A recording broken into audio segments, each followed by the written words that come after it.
My name's Tyler. I'm 26, and if I could summarize my family in one sentence, it would be, image matters more than integrity. That sounds dramatic, I know. But if you've ever had a mom who cared more about what the neighbors thought than your mental health, or a sibling who could do no wrong even while doing everything wrong, you'd get it. My family isn't abusive exactly. They're just performative. Polished smiles, carefully chosen words, holiday cards that look like Hallmark threw up. But scratch just a little beneath the surface and it's all ego, judgment, and appearances. I've always been the odd one out. I was the quiet kid with a head full of ideas, more comfortable building websites or tweaking Python scripts than socializing at church brunch.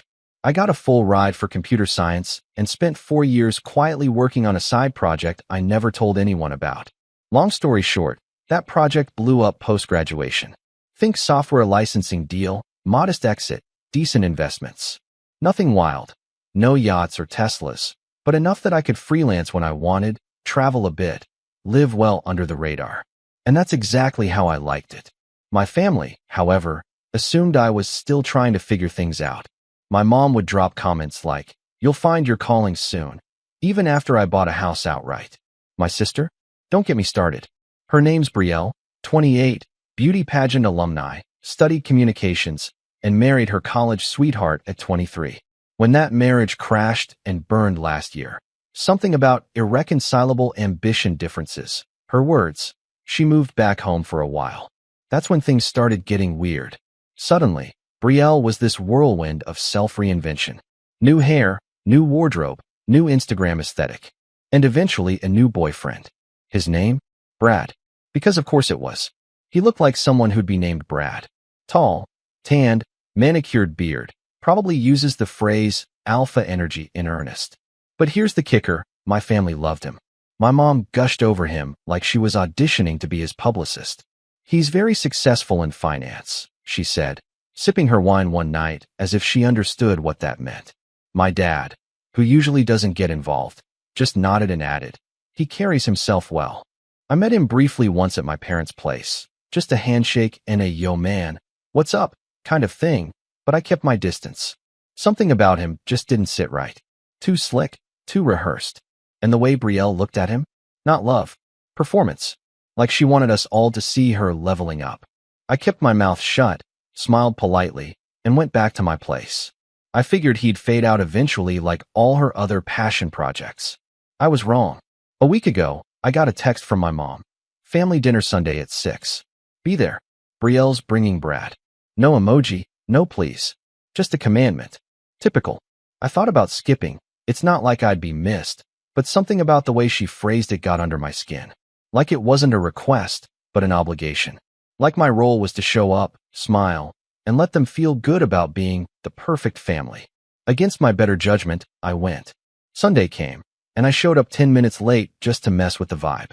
My mom opened the door, perfectly lipsticked, and gave me a look like I'd just walked in wearing rags. "Tyler," she sighed. We were about to start. No hug, no hello. I just nodded and stepped inside. The table was already set. Crystal glasses, cloth napkins, my mom's signature overcooked roast, and everyone else was seated. Dad at the head, sipping scotch. Brielle next to him, all dolled up. And then Brad, lounging back like he owned the place. "Yo, what's up, bro?" he said with that punchable grin. "Nice of you to finally show up." I smiled thinly. "Traffic." He snorted. "Right. In this town." My mom cleared her throat and waved me to my seat like a stage director pushing the last actor on stage. We made small talk for a bit. How's work, the weather, some news about a cousin I barely remembered. And for a while, I thought maybe it wouldn't be so bad. Then the joke started. Brad launched into some story about a coworker who tried to start a side hustle. Dude thought he was going to be the next Zuckerberg, he laughed. Made like $5 and called himself an entrepreneur. Everyone chuckled. My mom laughed the loudest. Brielle even wiped a fake tear. I didn't say anything, but Brad looked right at me, like he wanted to see if I'd take the bait. "You ever try anything like that, Tyler? I heard you're into that tech stuff." I shrugged. "A bit." He smirked. "You should talk to this guy I know. He teaches coding to high schoolers. Pretty solid gig for folks who can't break into real development jobs." Brielle laughed. "Ouch, Brad." But she didn't defend me. She just sipped her wine. I glanced at my mom. Nothing. Not even a twitch. So I smiled. Sounds like a great fallback for someone like you. His smirk twitched, but he played it off. Nah man, I'm good. I'm in finance.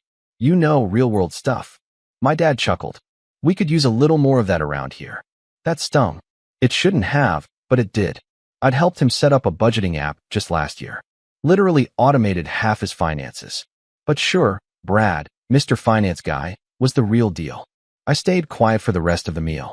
Let them bask in their smug little echo chamber. But inside, my mind was spinning. I knew something they didn't. Something Brad definitely didn't want them to know. Because earlier that week, on pure instinct, I'd Googled him. Just one of those hunches I couldn't ignore. And what I found? Well, let's just say his definition of finance was a little more flexible than most. But I didn't say anything. Not yet. I waited. I let them talk.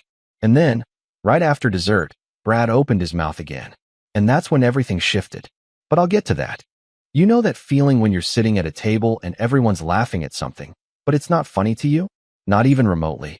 It's not just that you don't get the joke. It's that you are the joke. And everyone knows it, and they're fine with it. That was me, sitting there, picking at a piece of dry roast beef, while Brad practically held court like he was some motivational speaker hosting a family TED Talk. And they ate it up. Brielle was clinging to every word like he was reading out stock tips straight from heaven. My dad leaned in every time Brad spoke, nodding like a bobblehead. And my mom? She had that glassy-eyed look she used to reserve for country club ladies with doctor husbands.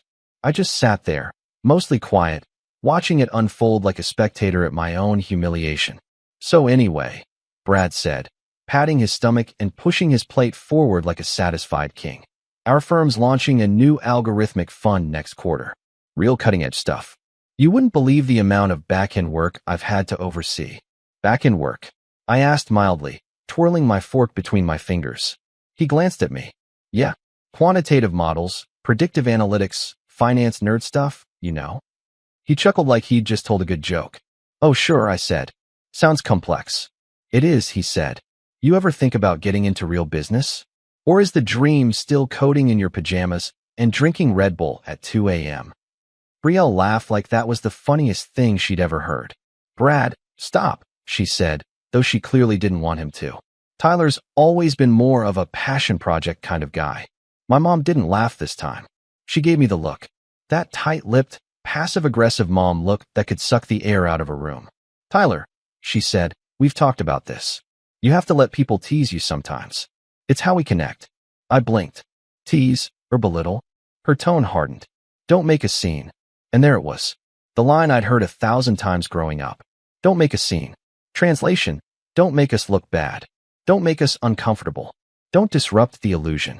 I leaned back in my chair. Didn't realize being mocked at dinner counted as bonding. Brad raised an eyebrow. It's all in good fun, man. No need to get defensive. I didn't respond. I just stared at him, long enough that his confident smirk faltered for a split second.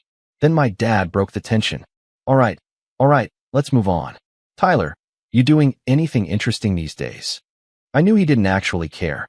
It was a lifeline disguised as small talk, a way to neutralize the moment.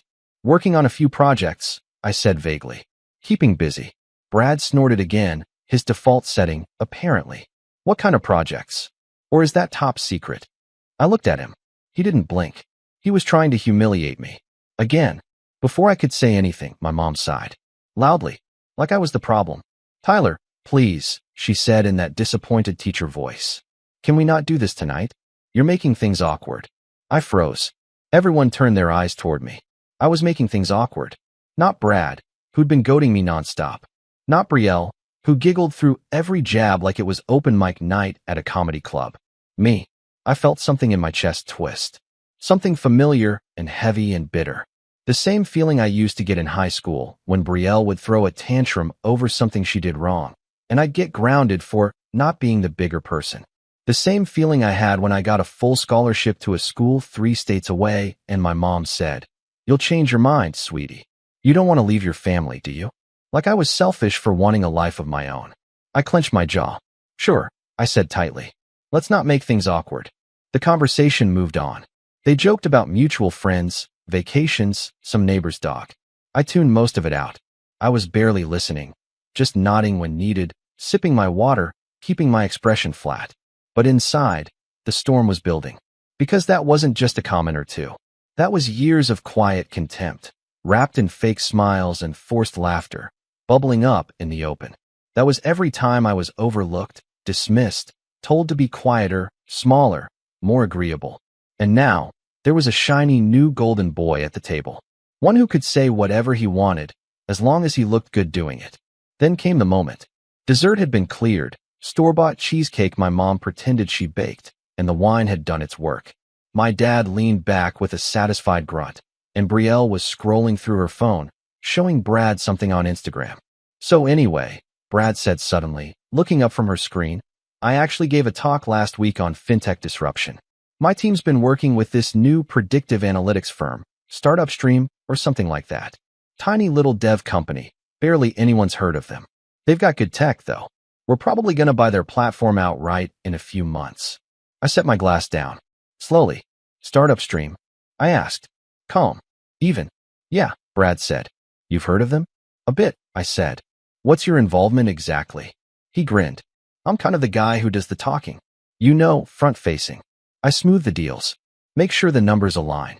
Some of the execs don't like working directly with the code people. Gets too technical. The code people, I repeated deadpan. Yeah, he said, clearly not catching the tone. No offense, but those guys aren't exactly business-minded.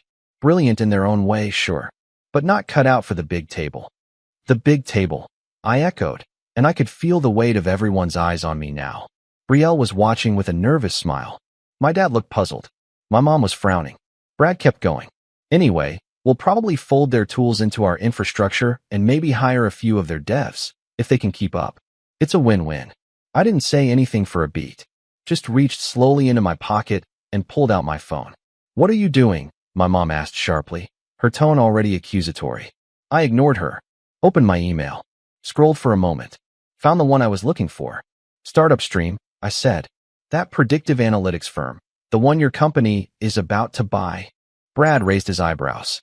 Yeah. Cool, I said, holding up the screen. Because I own it. Silence. Dead, heavy, complete silence. The room froze like someone had hit pause on a remote. Brad's smirk melted into confusion. Then something that looked very much like panic. My mom blinked. What are you talking about? I stood up slowly, not raising my voice, not changing my tone. StartupStream is my company. I built it. I licensed our core product to 3 separate hedge funds last year, and one of them is the firm you work for. I've had 3 meetings with your department heads.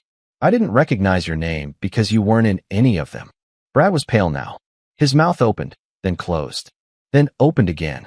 Brielle looked like she'd just witnessed a car crash in real time. My dad sat up straighter. Wait, what? I didn't mention it because I knew how it would go, I said. I knew no one would believe me. Just like every time I've tried to share something real, you all treated it like a phase. A joke. Something to roll your eyes at. My mom finally found her voice. You mean to tell me, you own a tech company? Since when? I looked at her. Since 3 years ago. You never said anything. Would it have mattered if I did? I asked. You made your minds up a long time ago. Brad stood now too, his confident energy replaced with something twitchy and uncomfortable. Look, man, I didn't know. Right? I cut in.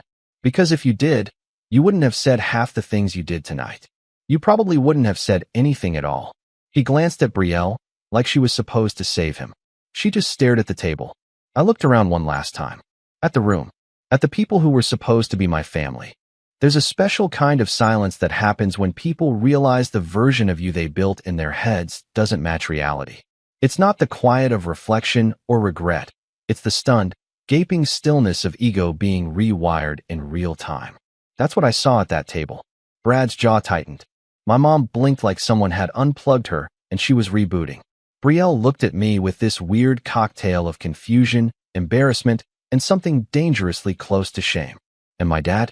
He just sat back like a man watching his house tilt on its foundation. And I was standing there, phone in hand, pulse thudding, heart pounding. Not out of pride, not even revenge, but from years of pent-up words finally bursting out.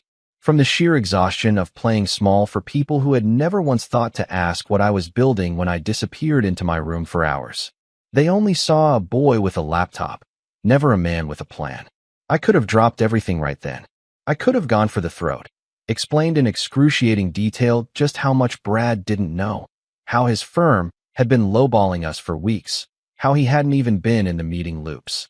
But I didn't, because something inside me, maybe the last splinter of the boy who once tried to please everyone, told me it wasn't worth it. Not right now. So instead, I just said it. The one sentence that made the room implode. I'm selling Startup Stream. The deal closes Friday. My mom gasped. You're what? It's been in the works for months. I signed the papers last week. Brielle blinked. Wait, like, selling? For how much? I looked at her for a long moment. Enough. Brad made a choked noise. To who? I looked at him. To a firm that's not yours. And then I walked out. Didn't wait for dessert. Didn't say goodbye. Just left them sitting in the dining room like mannequins caught mid-conversation. That night, I didn't sleep much. You'd think it'd be cathartic, walking out like that. And part of it was. But there was something else. Something heavier. I kept replaying their faces, their silence, the weight of those years I spent hiding my success because I didn't want to be that guy. The arrogant tech bro. The, I made it, and now I'm better than you guy. I never wanted to rub anything in anyone's face. But they had no problem rubbing me in the dirt. And now? Now I had nothing left to prove to them. But here's the truth. Walking away doesn't mean you don't carry the bruises. The days after the dinner were oddly quiet. No texts. No calls. Not even a passive-aggressive "let's talk" from my mom. I half expected a guilt trip, or a sudden flood of messages pretending it never happened. But no, just silence, which was fine, at first. But loneliness has this way of echoing louder when it follows disappointment. And I wasn't immune to it. I didn't spiral. I'm not going to pretend I collapsed into a pit of despair. But I felt adrift. Hollow. Like I'd snapped a rubber band that had been stretched for too long and now didn't know what to do with the slack. I buried myself in the sale. The paperwork was brutal. Even with lawyers and consultants, selling a company you built from the ground up is like gutting your own house. Ripping out floorboards, checking every crevice, making sure no rotting beams remain. But it gave me structure, purpose. And then Friday came. Signed the final doc at 10:07 a.m. Got a confirmation ping a minute later. Just like that, it was done. I stared at my laptop screen for a long time. My bank account reflected a number that didn't feel real. Enough zeros to make my high school economics teacher proud. Enough to change my life 10 times over. Enough to disappear if I wanted to. But instead of celebrating, I closed the laptop. And I went for a walk. I ended up at this little coffee shop downtown I used to work at during college. They still made the same burnt espresso. Still had the same wobbly table near the window. I sat there for a good hour, watching people walk by, wondering what came next. That's when the text came. From Brielle. Hey, you around? I stared at it. Considered deleting it. But something in me, curiosity, maybe stupidity, typed back. Yeah. She sent an address. Not our parents' house. Her place. The apartment she'd been crashing in since the divorce. I thought about it for a while. Then paid for my coffee, stood up, and walked there. She answered the door in sweats and a hoodie. No makeup. No performance. Just Brielle. The version I hadn't seen since we were kids sharing cereal in the mornings before school. She didn't say anything for a second. Then, softly, you want to come in? I nodded. Her place was small. Messy. Half-unpacked boxes in the corner. A forgotten wine glass on the counter. She gestured to the couch, and we sat. Look, she started. I didn't know. About the company. About anything. I stayed quiet. She fidgeted with the drawstring of her hoodie. Brad's well. You saw what he's like. I thought he was this stable, confident guy after the divorce. I wanted someone to get me. You know, I raised an eyebrow. So you brought him to dinner to parade him around? Her cheeks flushed. I didn't expect him to be that bad. And I didn't expect you to drop a nuke like that. I didn't plan to, I said honestly. But he kept pushing, and no one stopped him. Brielle sighed. That's kinda how we are, huh? We perform. We keep up appearances. We don't rock the boat. I nodded. Yeah. And the boat's been sinking for years. She didn't respond for a bit. Then, Mom's freaking out. Not just about what happened. About what she missed. She called me yesterday crying, saying she failed you somehow. I almost laughed. Now she notices? She's not great at saying sorry, Brielle admitted. She thinks if she ignores it long enough, it resets. Yeah, that's familiar. I'm not asking you to forgive her, she said. But maybe just talk to her. She's not sleeping. Dad's pretending everything's fine, but I heard him telling Uncle Ray you embarrassed the family. I looked at her. I embarrassed the family? She nodded, wincing. That's the story they're telling themselves? Yeah. Figures. We talked for a while longer. She apologized again. Not performatively this time. It felt real. Human. Vulnerable. And I found myself softening, just a little. Because despite everything, she was my sister. And maybe, just maybe, she was finally starting to see me as more than the family's punching bag. I left without promising anything. I didn't text Mom. I didn't call Dad. Instead, I booked a trip. 2 weeks. No laptop. No work. No family. Just me, a cabin near the coast, and a lot of empty time to figure out what I wanted. And you know what? It was the best thing I ever did. I hiked. I read books. I cooked for myself. I sat on the porch at night and listened to the wind. No judgment. No expectations. Just stillness. And slowly, piece by piece, something inside me started rebuilding. Not with loud declarations or Instagram quotes. Quietly, privately, I started thinking about my next steps. Not for money, not for prestige, but for me. I'd already won the game my family didn't even know I was playing. Now it was time to stop playing for them altogether. By the time I got back, I had a plan. Not for revenge. Not for proving them wrong. For freedom. But, of course, nothing stays quiet for long. Because when I returned, I found a letter waiting for me. No return address. Inside, a wedding invitation. Brielle and Brad. And a little handwritten note from my mom. We hope you'll come. Family is everything. Let's not let one dinner ruin that. I must have read that note 5 times. Let's not let one dinner ruin that. Like it was some tiny hiccup. Like it was a slightly awkward moment to brush under the rug next to all the other things they'd conveniently forgotten. I held the invitation in one hand, the note in the other, and for a second, I just stood there in my hallway, surrounded by silence. The kind of silence that screams. I wasn't angry. Not immediately. What I felt was colder. Clearer. A clean, sharp understanding that the people who were supposed to know me best still didn't know me at all. Family is everything. That was rich. Because if family was everything, maybe they should have started treating me like something. I sat down at the kitchen counter, flicked the invitation open again, and scanned the details. The wedding was 2 months away. Garden ceremony. Formal dress. Dinner and dancing at a boutique hotel about an hour outside the city. RSVP by the end of the month. My name was handwritten on the envelope in my mother's looping cursive, like that somehow made it more personal. Like she hadn't ghosted me for weeks after that dinner, only to resurface now that there were flower arrangements and guest lists to finalize.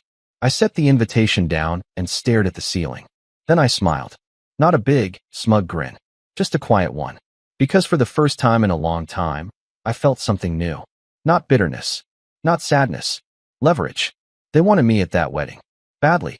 Not because they missed me, or because they'd suddenly had some revelation about how terribly they'd treated me. No. They wanted the image. The illusion. They wanted to be able to tell their church friends, oh yes, the whole family was there. Tyler too. They wanted me to play the part. Wear the suit. Shake hands. Pretend everything was fine so their house of cards didn't collapse.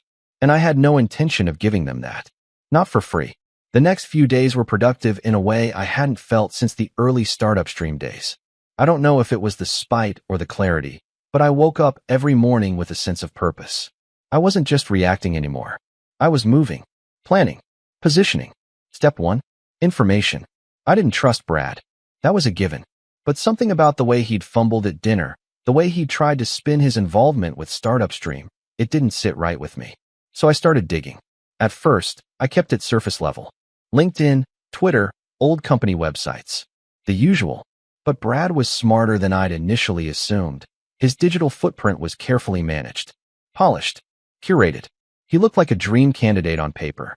But I'd been in tech long enough to know how easy it is to fake it when you know which buzzwords to use.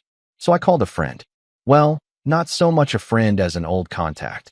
Ethan, a cybersecurity guy I'd worked with on a project 2 years back. He owed me a favor. You want me to background a finance bro? He said, amused. I want to know who I'm dealing with, I replied. And I want it off the books. 2 days later, he sent me a file. It wasn't damning. Not in the criminal sense. But it was revealing.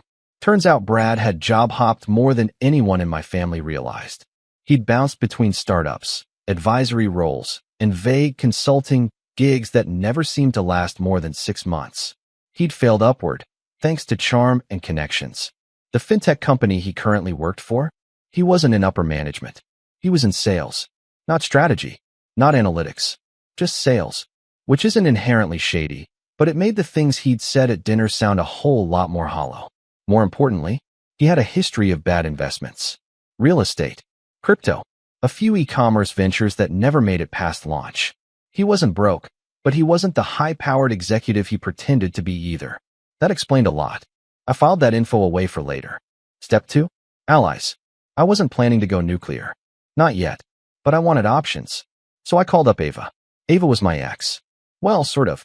We dated casually during the early startup stream years, stayed friends after, and she'd always had a sharp sense for people. More importantly, she'd been at that dinner a year ago, back when Brielle brought her previous boyfriend to test the waters. Ava saw the same patterns I did. The performative charm, the fragile ego. She'd even predicted that relationship wouldn't last, and she was right. When I explained what happened with Brad, she didn't hesitate. "I'm in," she said. "Whatever you need." "You might regret that," I said. "I won't," she replied. "Besides, I owe your sister for that passive-aggressive meltdown she pulled on me over brunch."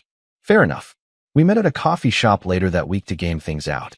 "So what's the plan?" she asked, sipping her iced latte. "Expose him at the altar? Dramatic speech? Hidden camera?" I laughed. "Nothing that flashy. Yet. I want to see how deep this goes. I think he's using my sister. Maybe for money. Maybe for clout. I don't know. But something's off." Ava nodded. "You think she knows?" "She's too wrapped up in the idea of winning to notice." "And your mom?" I smirked. "She'll ignore anything that threatens the aesthetic." Ava leaned forward. "Then let's give them exactly what they want. A perfect, peaceful wedding. With you front and center." I paused. "You think I should go?" "I think you should RSVP yes," she said. "And while you're smiling for the cameras, we start laying the groundwork. Quietly, surgically. If Brad's hiding something, we'll find it. And if he's not, well, we'll be polite. But if he is..." She let the sentence hang. I nodded. "Okay," I said. "Let's play." I RSVP'd that night. Attending, +1. No one texted me to acknowledge it. But I knew they saw it. The next few weeks were all about prep. I reconnected with people, talked to mutual acquaintances, slid into the background of Brad's digital world, and started observing. Ava helped me scrub through his social media and identify patterns. Weird inconsistencies in timelines. Travel dates that didn't add up. Comments from friends that hinted at side ventures no one had heard of. Then, one night, Ava messaged me. "Found something." I clicked the link she sent. It was a forum thread, a niche finance board buried beneath layers of SEO fog. And in it, Brad, posting under a pseudonym, but not cleverly enough. He was shilling some kind of crypto-based investing tool. Half-baked, full of buzzwords, and clearly not legal. The thread was full of red flags, promises of guaranteed returns, aggressive tactics, and a few posts from burned users claiming they never got their money back. It wasn't a smoking gun, but it was definitely smoke. And smoke meant fire. I sent the thread to Ethan. 2 days later, he confirmed it. Brad had quietly registered a shell company 6 months ago. He'd been funneling money into it from personal accounts, and possibly from friends and family, probably promising them a big return on a non-existent product. That's when I knew. This wasn't just about revenge anymore. This was about protection. My sister was walking into a marriage with a man who might be scamming people out of their savings, and she had no idea. My parents were throwing a wedding that could be followed by lawsuits, debt collectors, or worse. And no one had the spine to see it but me. So I made a choice. I wouldn't stop the wedding. Not yet. But I would be ready. Because the day they asked me to smile for the cameras, I'd be smiling with everything in place. The day of the wedding arrived like the final act of a play everyone had rehearsed for but didn't quite understand. The venue was exactly what I expected, tastefully extravagant. White orchids wrapped around archways, gold-trimmed invitations handed to guests by teenage cousins in stiff suits. A jazz trio played softly near the garden entrance as people milled around with flutes of champagne, their conversations as shallow as the decorative koi pond near the buffet table. I pulled up in a matte charcoal rental, sleek, understated, professional. Ava stepped out beside me, wearing a deep green dress that made at least 3 of my mother's friends freeze mid-sentence. She looped her arm through mine and whispered, "You ready?" I didn't answer right away. I just looked across the garden, where Brad was shaking hands and flashing his practice smile, where my mother was giving last-minute directions to the wedding planner like a general coordinating a battlefront, where Brielle, stunning in a lace ivory gown, flawless makeup, that signature pageant smile, stood in the middle of it all like a porcelain doll no one dared to touch. Then I nodded. "Yeah, let's finish this." The ceremony was scheduled to start at 4 p.m., right as the sun dipped low enough to make everything look golden in photos. Everyone was dressed to impress, and for the most part, they succeeded. I recognized some faces, old neighbors, family friends, a few extended relatives who only ever showed up for free food and gossip fodder. I kept my distance during the pre-ceremony mingling, nursing a glass of water while watching Brad. He was in full politician mode, charming, laughing, boasting just enough to make people feel special without revealing anything of substance. If you didn't know better, you'd think he was the groom of the century. But I knew better. So did Ava. She nudged me around 3:30. "He's still working the room. You sure we wait until after?" "Yes," I said. "Let the illusion complete itself." We took our seats near the front, second row behind the immediate family. My mom spotted me and gave a brittle smile. Dad nodded stiffly. Brielle didn't look at me once as she walked down the aisle, hand clutched around a bouquet, eyes laser-focused on the altar. I noticed the tightness in her jaw. Not nerves, restraint. Brad, to his credit, looked every bit the charming groom. Clean-cut tucks, subtle cufflinks, that ever-present confidence. The ceremony was short, mostly fluff, a few tears from my aunt, some overly long personal vows that sounded suspiciously like they were AI-generated. Then came the reception. That was the real performance. Tables set with custom place cards, a choreographed first dance, the kind of menu that name-dropped the farm where the chickens were raised. My mom gave a toast about love, perseverance, and building a future together. My dad followed up with a slightly awkward but heartfelt speech about welcoming Brad into the family. I waited. I watched. And then, just as dessert was being served, when the wine had settled in and the guests were loose and smiling, I stood. "May I say a few words?" I asked, tapping a spoon against my glass. The room turned. The MC hesitated, glanced at my mom, who looked frozen in place. Brad smiled tightly. "Of course, man. Go ahead." I stepped up to the mic. "Thanks," I said. "I'll keep this short. I just wanted to say how happy I am for my sister. Brielle, you look beautiful. I may not say it enough, but you've always been the strongest person I know." She blinked, caught off guard, then nodded slowly, unsure of where this was going. I turned to Brad. "And Brad, I have to admit, I wasn't sure about you at first. But over the past few weeks, I've done some homework.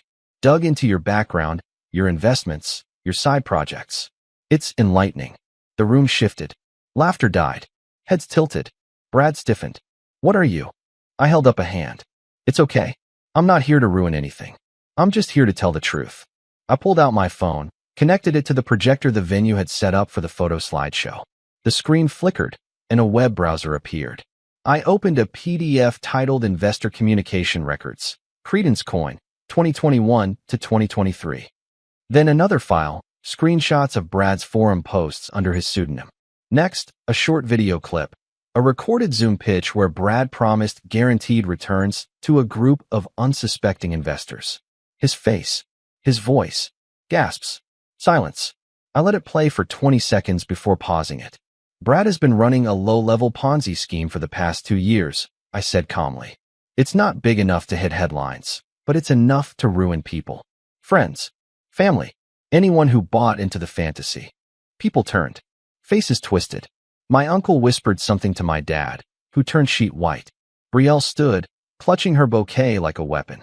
"Tyler, what is this?" "It's what I tried to tell you," I said, softer now. "He's not who he says he is. I wanted to warn you sooner, but I needed proof."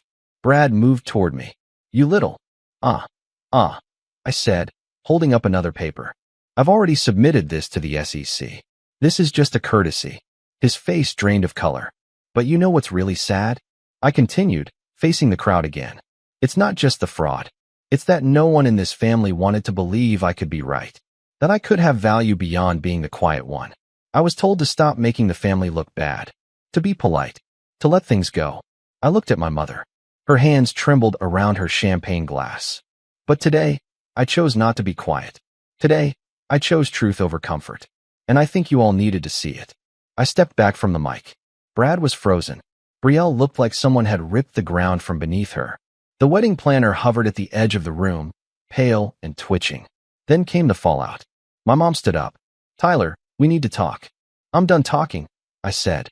You only listen when it's convenient. Tyler, wait, Brielle said, her voice cracking. Why now? I turned to her. Because you deserve better. Even if you couldn't see it. Then I walked out. Ava followed, heels clicking beside me. We didn't speak until we reached the car. She finally asked, do you feel better? I took a long breath. The air was cooler out here. Quieter. I feel free. We drove off. Later, I heard Brad was detained for questioning that same week. The SEC had apparently been circling for months. My documentation just gave them the final piece. Brielle annulled the marriage in under a month. My parents went radio silent for a while, but eventually, a card arrived in the mail. No note. Just a card. Blank inside. I tossed it. Some endings don't need closure. Some endings are just clean. Like the click of a door finally locking behind you. And sometimes, silence is the loudest victory of all.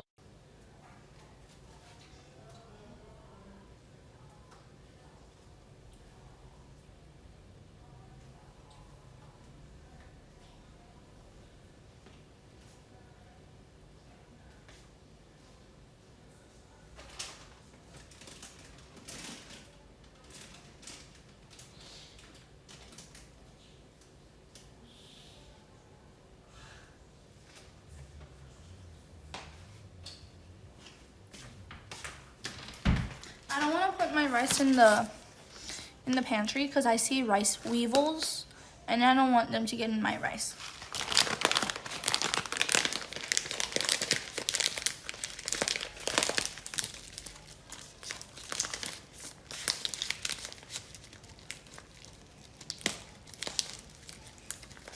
But I don't have a container. I meant you can make fried rice with the leftover.